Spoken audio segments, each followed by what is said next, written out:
Hey folks, welcome back to another episode of the Corporate Cowboys podcast. It's what season is it? Season 9, episode 2, and we're just getting hotter and hotter. We're getting deeper and deeper until we retire. If you're not familiar with the format of this podcast, it's meant for you to take away bits and pieces, gold nuggets, if you will, for professional development. So I'll start right off the bat, and I think this is going to be a common, or I guess, what's the term I'm looking for? The format? Not the format. The template? Yes, the template for episodes to come. It's to have the legal disclaimer up front, because real talk, we're about to get down and dirty into the nitty gritty and speak on some topics and some themes that might be questionable if I don't put them in context, with the legal disclaimer being that nothing that we say, none of what we distribute across our platforms from the Corporate Cowboys or any of our affiliates, incorporating associates and what have you, none of it should be construed as legal advice. And we do not promote any wrongdoing or advocate for any wrongful activity. Okay?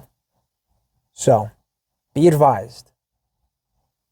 A lot of the information that we put across is general to some degree. Now, a lot of the questions that we pull from online have enough information, and we do appreciate the information that some of the hypothetical clients give us in order to be more specific with our opinion. But even then, it's not personalized, because we don't have the live hypothetical clients in front of us to go back and forth with, interview, and be able to follow up with questions in order to get to the root of whatever might be afflicting them. Afflicting them? Yeah. Professionally. So, with that being said, if the shoe fits, lace it. But, caveat, it might be a little loose, it might be a little tight. It doesn't take much more development and fleshing out for you to fit it to your particular situation, to your circumstances. I know this is a little drawn out disclaimer, but next time I promise, maybe I won't. But I won't go much further than just a legal disclaimer. But I'm letting you know why the disclaimer is important. Unless you have engaged us in some capacity or have retained us as your consultant or your counsel, I mean, we're not bound to anything that you do or any ideas that you get because you heard them on a podcast. With that being said, today's question is coming from r/career advice. And if you must know, this podcast also serves as a form of cathartic therapy of sorts, right? I mean, that's just a non sequitur, but that's one of the main reasons I volunteered to spearhead this podcast, so that I could be the voice and represent my circle of professionals and the ideas that we contemplate and deliberate on. So just know that what I say doesn't come immediately or directly from my own mind, but from a group, a network of professionals, and our own respective and diverse experiences and understandings. So today's question is asking necessarily, how have you handled cold shoulders when resigning from a job? Does it get any easier? It doesn't really get any easier. You just become harder. You just become more professional. I think if there is a lot of emotional development that came from a work environment or an employment experience, if there's a lot of emotional development that went into whatever other working relationships you cultivated while you were with an organization, while you were with the company, I think it stands to reason that the cold shoulder you receive when you exit or resign, especially when it's on bad terms, folks just cut you out of their professional and personal lives. They might cut you out of their personal lives, especially if, I don't know, you happen to burn a bridge, whether or not it was your fault, or you work for an organization where you have a specific and particular clearance or access to classified or confidential information. And so when you resign, or when you get let go, when you are terminated, folks will cut you out of the organization, any contacts that they have with you, professional or otherwise, including personal. They might not want to talk to Alex. Did I mention my name is Alex? That's right. Alex, your host. They might not want to talk to Alex. Even if you and Alex go back 5, 10 years, 15, whatever amount of time that you go back and reputation you think you have with colleagues, that could evaporate and vanish from one moment to the next. And I do mean one moment to the next, because it's a common theme here on the podcast that every position is entry level. Everyone is entry level forever. Life itself is a proving ground. Life itself is a proving ground. That common phrase where it takes a long time, a lifetime even, to cultivate trust with somebody, and an instant to violate someone's trust and to be untrustworthy forevermore. So that being said, well, before I get too far ahead, let's read a little bit into the body of this question here, whether or not it gets easier. It gets easier, no doubt. I think the hard part is when you are cut out of the organization, or when you cut the organization out of your own life, even if it is on amicable terms or neutral terms, you may lose some components, some nodes to your professional network. There's just going to be people that you can't access and speak to anymore on a regular basis, or it just becomes overly burdensome and inconvenient to reach out to them and try and network outside of the organization, depending on what their circumstances and situations and commitments are to the organization and to life outside of it. You may have to strike out on your own and cultivate additional networks to compensate, to replace those bits and pieces of the network you once had when you were with the organization.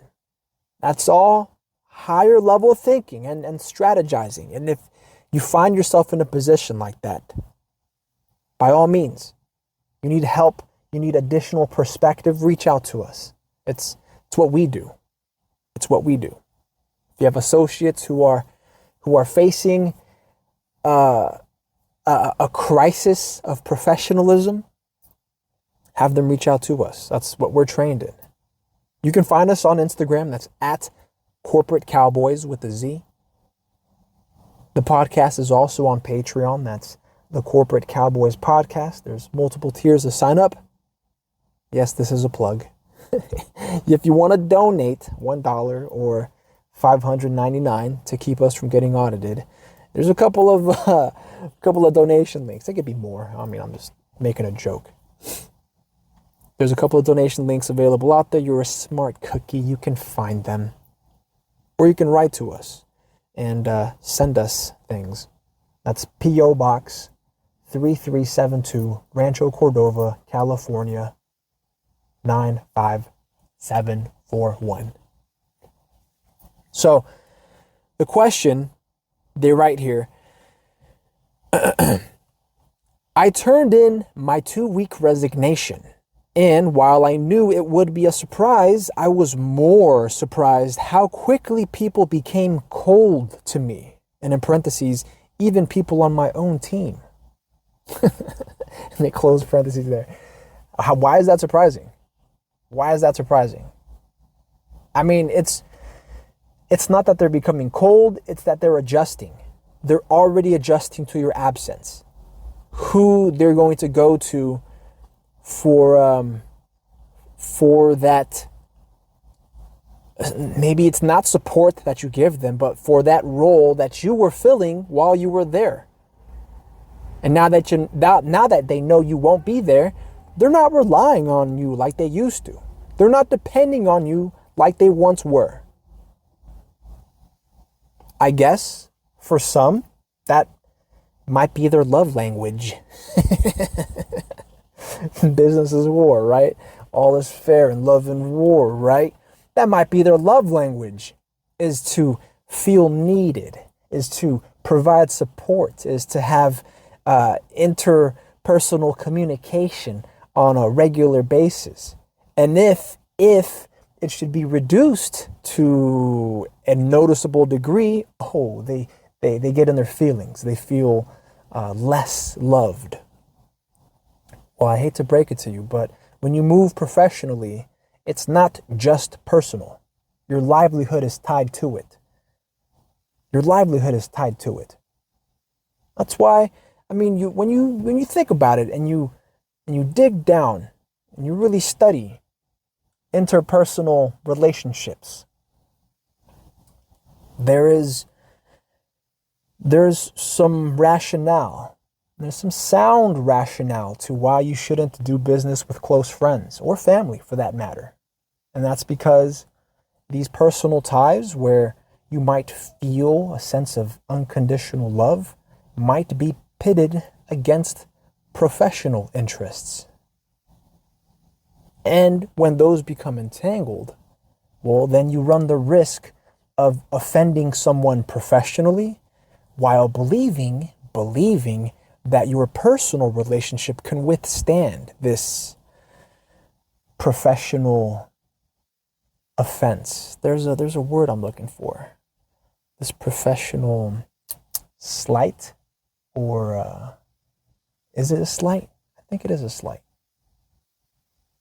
And we may not recognize it. We might think, oh, Alex and I are good. We go way back. We know each other from the womb.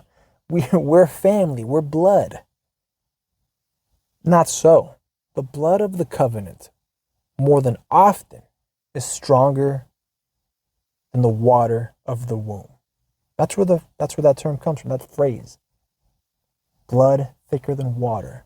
Blood of the covenant runs thicker than the water of the womb. I've seen family fall out from one another. I've seen friends grow up together and fall out with one another. I've experienced it. I've lived it personally and with those around me. And in corporate, it's no different. It's no different. If you spend any term of years or period of time with other colleagues, you grow closer. You can grow closer. The risk is you somehow catching feelings and associating your emotions or the success of your emotions, the outlook of your emotions on your professional status with them, right? So you're leaving the organization and you expect what? That they're going to be there at your every beck and call? Beckoning call? Yeah. Or that they'll need you like they did professionally? Nah. Even if you were a good employee and that's all you did with them, I mean, sure, there are ways to network professionally and introduce more personal aspects to work outside of the firm. But even then, it doesn't go much further than more work and professional development, cultivating a shared sense of consummate professionalism that's treating each other with mutual respect and looking out for one another's mutual interests together, right? That's about as close as becoming friends as I like to think. But my name is Alex. Hi, my name is Alex. I'm a fucking paranoid professional. Proper preparation prevents poor performance. But I'm a corporate cowboy at heart. And what I do moving in and out of corporate. I mean, I'm old enough to know that it could be your best friend to put you away for a number of years if you do the right dirt and they drop the right dime. They could get off scot-free and you're the one facing time. So, as far as professionalism goes, you want to always have contingencies, but don't have those contingencies be tied directly to any emotional outcome. You have to be able to think with a clear mind, calm, cool, collected, cold, and calculating. So they write here, continuing. I'm sorry, I'm eating this time. I guess I had a powerful Tuesday. Speaking of which, little proof of life. It's Tuesday, April 25, 2023. Man, it's like I'm doing this out of order somewhat. I gotta give the proof of life up front so folks know what I'm getting into and how I'm doing. All right. So they write, it's so silly to say, but the reactions left me defeated, empty, awkward, and ashamed all day at work. And then in parentheses, especially after giving so much of my time to this company the last few years. Dude, you're the only one leaving. You're the only one leaving. And a dollar says there might be one or more individual at your firm who also feels betrayed, right? Who's experiencing the inverse of what you're experiencing, where you feel guilt because, I don't know, maybe you feel like you betrayed the firm. There's got to your corresponding work spouse, quote unquote. I'm just being facetious. I'm bullshitting. But your quote unquote work spouse, your quote unquote work soulmate there at that place is probably feeling betrayed, right? Which to me is unreasonable. It's irrational because, like I said, you've muddied up your professional relationship with emotions. So, it might be that maybe you weren't even a good employee. Maybe you think they liked you having there because you brought in donuts every week and you might have just been a shit employee, right? Again, these are inferences or hypotheses that we would test by interviewing the hypothetical client when we move to intake in order to gather information and follow up with questions. These are all questions that we ask, right? It's not just like, oh, well, what do you do for work? No, we dig deep. We dig deep and need to know what the social dynamics are of this corporate culture. I mean, just because you buy the office pizza and donuts doesn't mean that you're a good employee or that you stand to be missed if you leave. That's unreasonable. Unreasonable. Last paragraph here, they write, how have others handled such a difficult experience? I know it's just a job and I should let it go and move on, but situations like this really put me down and out. Yeah, no, it sounds like you're going to be hobbling along for a little bit until you find another workplace, until you cultivate other work relations, other work spouses, and you learn not to taint your professional relationships with emotions. Don't inform them solely on how you feel, right? And you will meet individuals, professionals, colleagues that you may not even vibe with professionally. Maybe they hold different personal ideals or political ideals than you do, but professionally, you can count on them. You can depend on them to execute on a deliverable that you need in your area of work. Right? Notice how I didn't tie any feeling. However I might feel personally or politically about ideas, but if I know I can count on them to carry out some work and not muddy up the relation with their personal views or political views, then we're golden.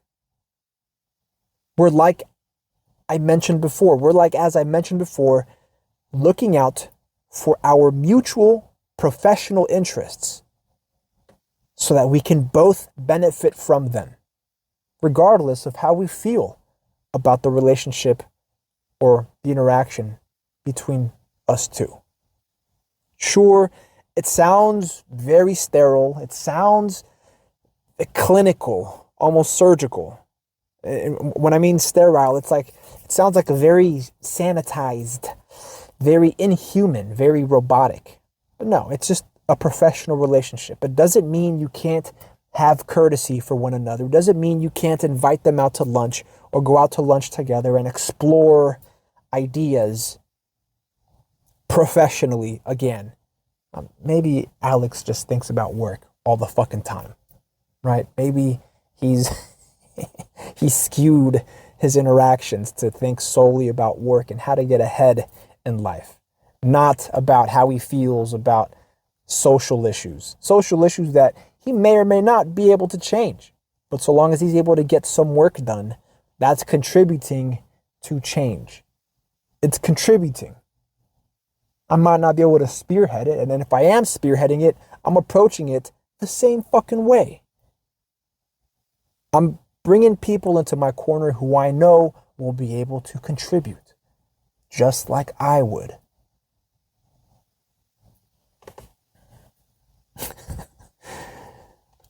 Let's take a look at one or two of these comments here, and I'll critique them for you.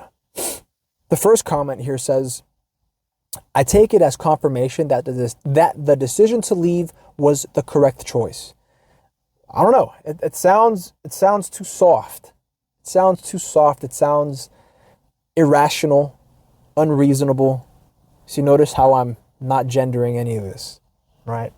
And maybe by saying that, I did gender it, right? But no, I'm not. It sounds like I guess I could say bitch move, right? It sounds like it's a bitch made personal policy, an internal policy to think that your employees, your subordinates, or your colleagues are your friends, right? It sounds bitch made. What, just because you sharpened a pencil for them, they owe you their life? They owe you love? They owe you sentiment? They should reciprocate by, I don't know, some form of affection? Makes no fucking sense. They don't owe you shit. Just because you were consistently brought down donuts and coffee or were a work spouse to somebody, right? And you may or may not be one, knowingly or otherwise, right? You just look out for your team, and maybe you see somebody needs the support. Let me paint you a picture. You're working with your team. You notice somebody needs support. They're may not be the most organized, right? In terms of filing and labeling and punctuality, right? So you do some of that for them. You pick up their slack, and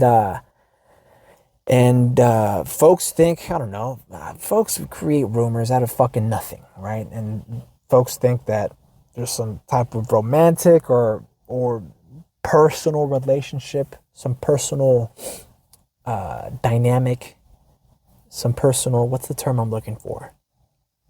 Personal element to your professional relationship, where the only reason you have them on your team and you haven't either reported them or terminated them or let them go or reprimanded them, disciplined them, is because they're your go-to when you need someone to present something. They're very capable at oral advocacy, at arguing, at talking up, presenting and pitching a sale and closing. They're the one that you go to when you need someone to say something, right? Now, if any one of you should leave the team, what do you owe the other? Nothing. You shouldn't. What, just because you were picking up some of their slack with filing and organization, they owe you their job? Nah, because it was symbiotic. You grew to rely on them as much as they depended on you. But motherfuckers like to twist things out of place and put emotion in places where it doesn't belong. Catch feelings. Corporate is the worst place to be catching feelings. Somebody else comments, good bosses and colleagues would be happy for you. I think that goes without saying. If you cultivate a positive professional network, I had a manager once tell me this before we even had a falling out, because they let the power of corporate go to their head. But I had a corporate manager tell me this once, that I'm happy to let you stand on my shoulders to get to the next level of your professional career.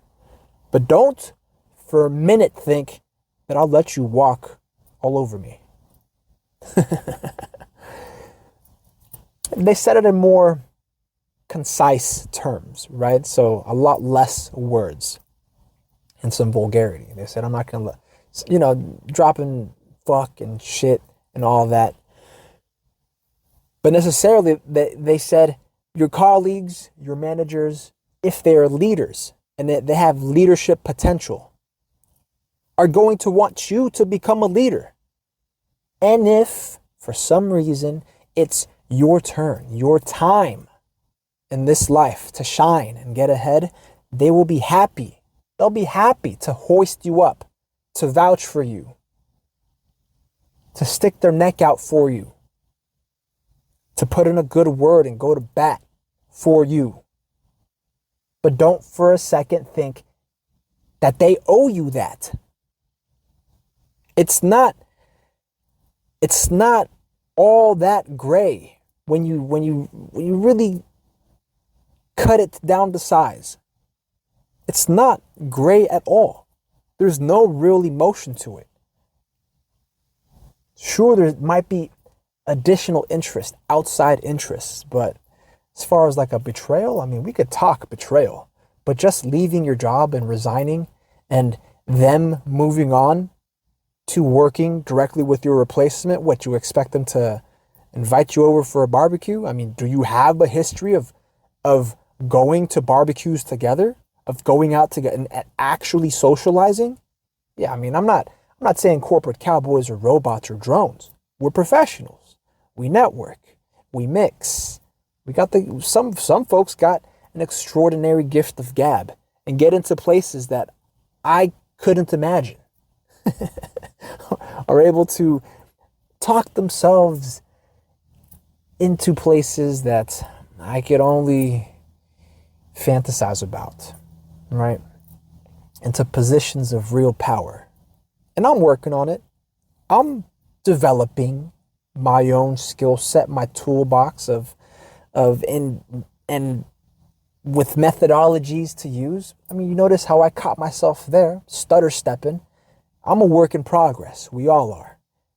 Even kings at the top, a work in progress. Maybe except for God. But I think that goes without saying. We're working within their rules. Playing this game called life. And the highest score is really comes down to the person who gets knocked off at the top. What a horrible play on words. I mean, it's funny, but it's a horrible play on words. If you want more context, I think it's season 4, episode 14. It's somewhere in season 4. It's titled The First Half of Self-Sabotage.